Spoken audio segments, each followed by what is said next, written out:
Hear me pray in the distance. Beating strong. Hear me say in the silence. Y a eu des hauts, y a eu des bas, des débats d'idéaux, des engueulades et des ébats. Si tu veux t'en aller, Fécondité. Voilà, je dis fécondité. Impact. Solidarité. à demi-mot, mais à culpa, des faux. Babylone, en fait, c'est le premier site internet français qu'on appelle, nous, dans le jargon, de peer-to-peer de microcrédit.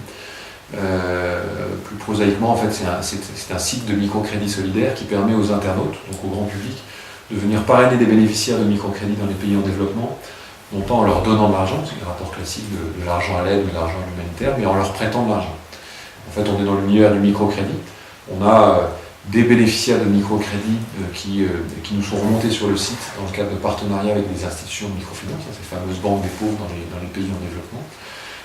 Leurs bénéficiaires sollicitent un microcrédit pour développer leur activité, sortir de la pauvreté grâce à ces activités d'autosubsistance. Et nous, les internautes, en fait, viennent financer, servent de ressources à ces projets, à ces micro-projets sur le terrain.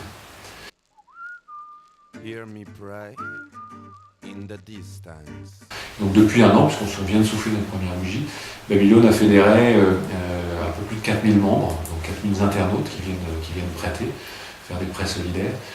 Et on a levé, ou on a réalisé, grâce à ces internautes, 370 000 € de prêts solidaires.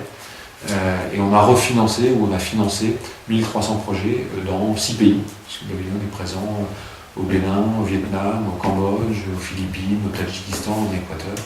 Donc on essaie d'avoir des relations un petit peu partout dans le monde. Le peer-to-peer est une révolution par rapport aux aides classiques, parce que vous allez pouvoir faire du parrainage, et faire du parrainage en mode prêt, donc les gens adorent parce qu'ils savent qui ils vont aider, et pour une fois ils savent qui ils vont aider. En plus, ils ne le font pas en mode assistanat, ils le font en mode prêt, une espèce d'égalité. Il y a ce fameux dicton africain qui dit la main de celui qui donne est toujours au-dessus de la main de celui qui reçoit. Bah là, on a une égalité totale de relation, je te prête, tu me rembourses.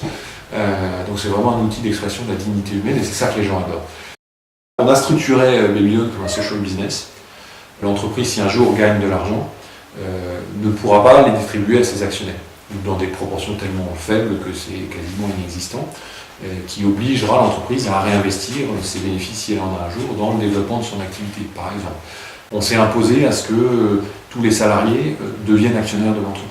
Et donc notre grand sujet au-delà de Babylone, notamment au travers des rencontres de Babylone, au travers par exemple du site du blog qu'on a sur le Figaro.fr, enfin ce genre de choses, c'est de démocratiser ces nouvelles solidarités par le web, parce qu'on estime qu'on est convaincu que demain c'est comme ça que se fera la solidarité et qu'il faut la promouvoir le plus haut et le plus fortement possible.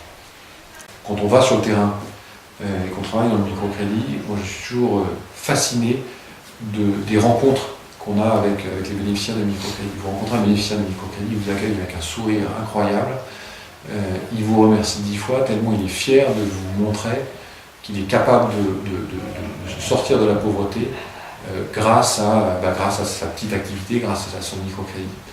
Et je trouve que la microfinance est sans doute le plus bel outil d'expression de la dignité humaine, et c'est pour ça que j'aime bien ce mot, l'amour de l'homme. À l'origine, moi, j'étais pas du tout fait pour faire de la microfinance, parce que je faisais je sais pas si on appelle de la macrofinance, mais je faisais de la finance. Moi, j'ai travaillé 12 ans comme banquier de riches, plutôt que comme banquier de pauvres, puisque j'ai travaillé 12 ans comme banquier de gestion de fortune. Né d'une expérience bancaire qui est tombée par hasard sur une ONG qui faisait de la microfinance, et j'ai eu un peu le coup de foudre pour cette activité. Hear me pray in the distance. Beating strong. Hear me say in the silence.